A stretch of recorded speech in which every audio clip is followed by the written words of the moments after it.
Welcome to the 515 podcast.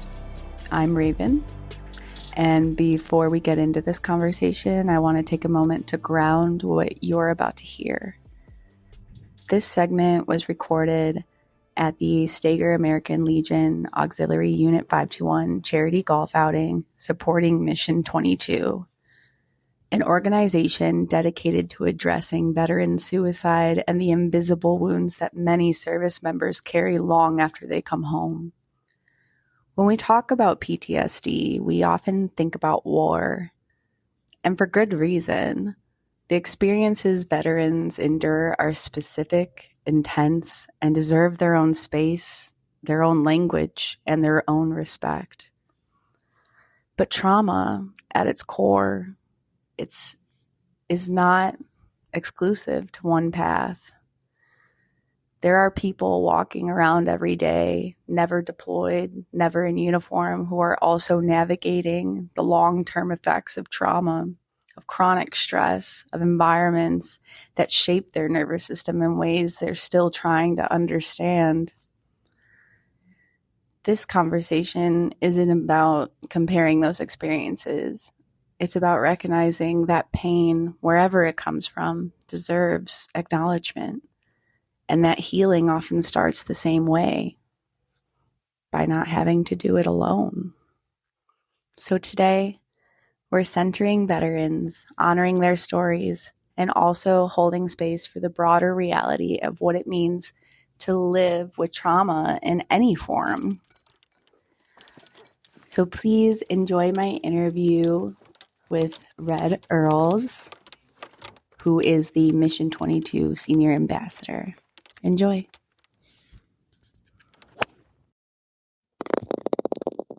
Hey, it's Raven Elizabeth, still on the green. We're on the fairway. We're on all the goods. I don't golf, obviously, but we are here still for the Legion and the Auxiliary. But most importantly, we're here for Mission 22, and that's what this charity event is all about. And I am with, who am I with? Red Earles. Hey, and what do you do, sir? I am a senior ambassador with Mission 22. I've been with them since early 2016, and I'm based out of Indiana, but I go all over the country doing Mission 22 events. Do you travel a lot? Yes. That's pretty cool. Yes. And where are you from? You got a twang. All my family is from Kentucky. I'm originally from Indiana, but I live down by Louisville, Kentucky. Nice. I've been there a few times. A lot of my dad's side is from West Virginia. Okay. So Yep. I always go through Kentucky before I go over there. So I really dig that. Anyone I hear has a twang, I'm like, oh, that's my people. I love them. But tell me about Mission 22. Like, what do you guys do? Like, what is it connected to with mental health for men or women? Mission 22 is a nonprofit military charity that was started back in early 2016 by 4 Green Berets. Nice. They had left the funeral of their team leader, and they came up with an idea to help veterans deal with suicidal tendencies. One of them said to the other 3, you know, we're Green Berets. They teach us to kill, but they don't teach us to deal with the aftermath, the coming down, the coming home after deployments, where you see, you know, devastation and you see death. And so they came up with the idea, and they done some statistical research and found out that 22 veterans a day had killed themselves. That's what I was. That's how it came up with Mission 22. Oh, yeah. That's what I was waiting for. I was like, I think 22 is a very powerful number because not only is it a great number anyway, angel number wise, but also it's statistical. It's real. Yes, it's very real. We have lost more veterans to suicide since 9/11 than we have lost men and women in war since the beginning of World War II. Thank you for having that statistic in your mind, because I just read that actually recently or seen it. I don't remember where I heard it, but I was like, holy crap. Yes. Holy freaking crap. Actually, now I remember, I was reading Gabor Mate's The Myth of Normal. Okay. And I was like, oh my gosh, that's scary. Yes. How do we end up here? Like, why are we in this like shitty situation? Yes. Really. Shittier than war, because it's a war within yourself, right? Right. It's definitely a war within yourself. Whenever I came back, I didn't have suicidal tendencies because my brother had committed suicide and he was in the Army. And so I didn't want to put my family through that. I gave the eulogy at my brother's funeral, and the last thing I told people is, don't make a permanent decision about a temporary problem. A person who is seeking to harm themselves into leaving this world on their own, or a lot of guys say checking out, is they are in so much pain and they feel like no one is there to help them. Well, before 9/11, there really wasn't any organizations dealing with military to help prevent suicide. And since the 9/11 attacks, a lot of things have changed in our daily lives. And one of those is there's a lot of charities that have stepped up to help prevent veteran suicide. You have the Veteran Crisis Line by dialing *988. And it doesn't help everybody, because once you've crossed that line in your mind, there's really nothing anybody can do to help, because you've made that decision. There's no turning back after that. Exactly. When my brother killed himself, I was stationed in Germany, and it was the worst phone call of my life, and also the longest plane ride of my life. Oh, God. Because flying out of Frankfurt, Germany into Detroit was about a 16-hour flight. Oof. Back in 1995, and it seemed like it took 2 weeks to fly. It just seemed like time was just going so slow. But there are veterans who swallow their pride and they step up and say, hey, I need help. Or a family member will contact an organization and say, hey, my husband, my dad, my brother needs help. Can you guys help? And that's where we step in and we help them out. That's why we do events to raise funds. So it is no cost to them to have the treatment to get them back online to do a reset, basically. That's brilliant. It should be free of cost. It should be what you guys are doing. And let me ask you, do you think that it truly is swallowing your pride? A lot of guys tell me that we've helped, that if they didn't swallow their pride and ask for help, because veterans are probably the people that don't like to ask for help the most. Right. Because speaking of myself, I like to help people. Yeah. I don't like people to help me or give me things. I'm a giver, and I help as much as I can. And a lot of guys told me that, hey, if I didn't swallow my pride and contact, whatever organization, I wouldn't be here now. And we have some of our people in Mission 22 that actually went through the program. Really? Because they were battling the demons, and they are still with us. because they reached out for help. That actually is curious. Can you tell me a little bit about the program?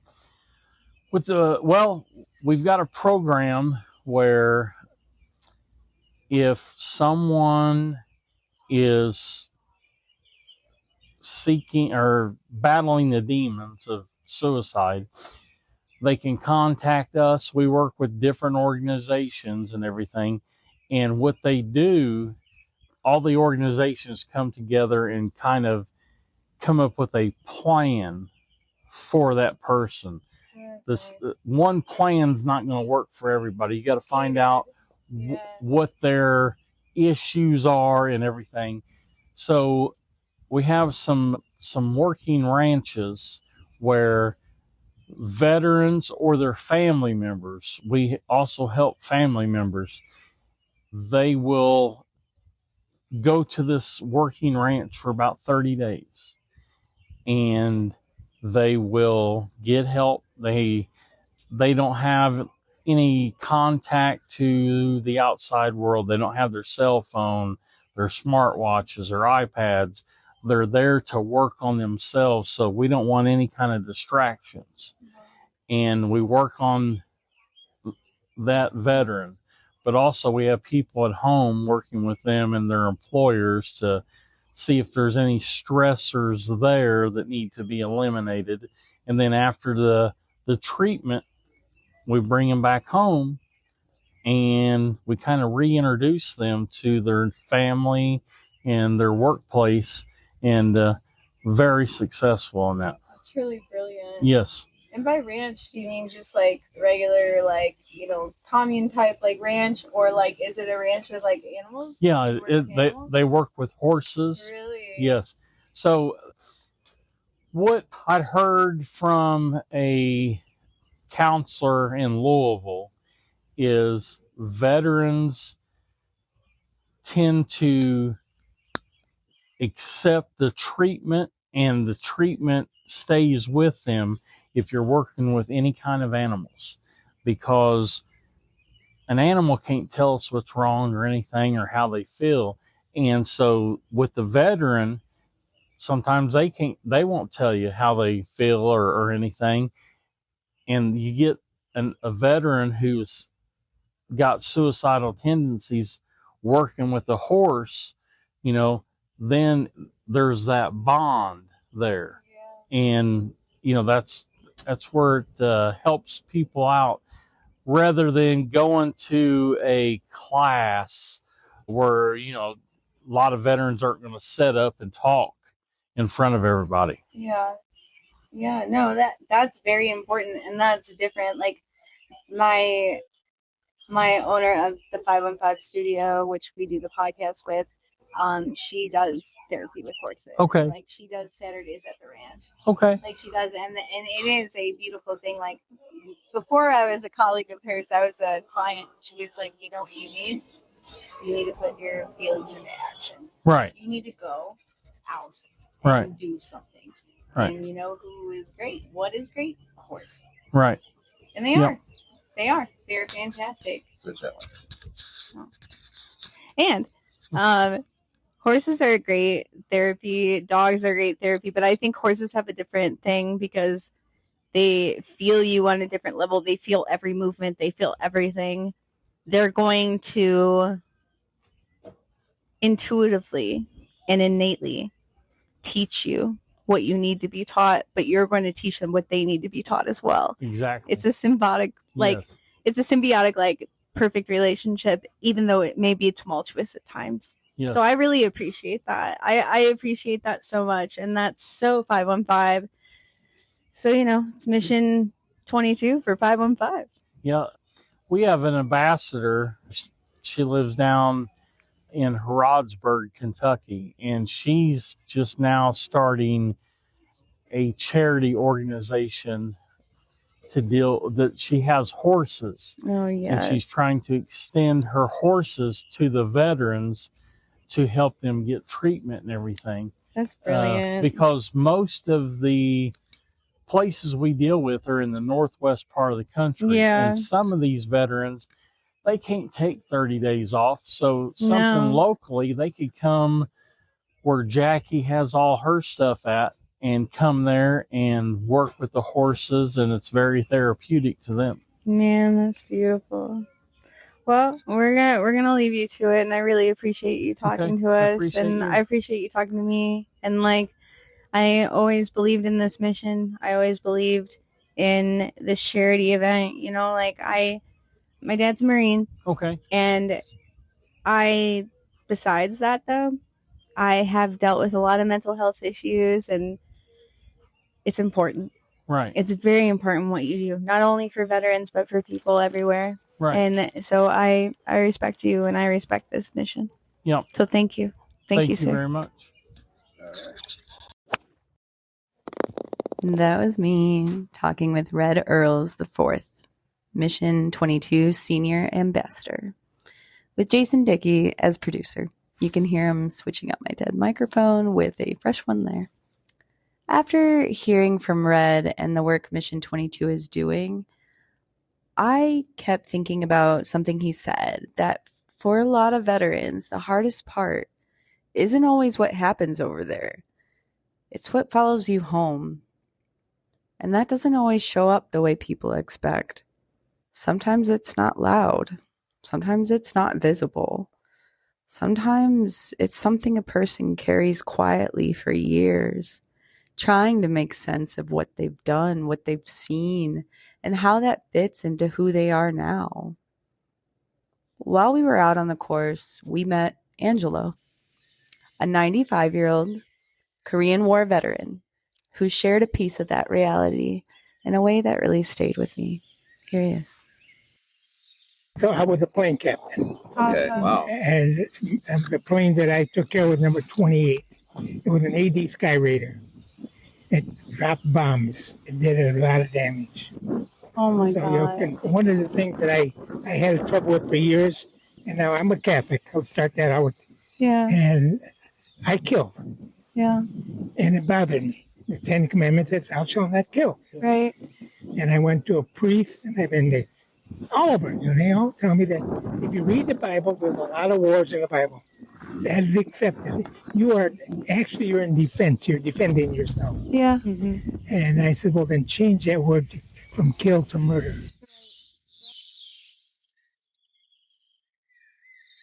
Thank you to the veterans who shared their stories with us at the golf outing, and to those who didn't, but carry them all the same. Your experiences, your honesty, and your resilience deserve more than just acknowledgement. They deserve continued support. If anything you heard in this episode resonated with you, whether personally or through someone you love, there are resources available. You can call or text the Suicide and Crisis Lifeline at 988 or visit 988lifeline.org to connect with someone immediately. For veterans, the Veterans Crisis Line is also available through 988. Just press 1. Someone will get to you right away. 24/7 they're available, which I love. You don't have to carry it alone. So, I hope you guys enjoyed this. We're not quite done yet. I still have more to share. Stay tuned as we continue making our way across the course and uncovering more stories from Saturday's charity event. We'll see you on the next one.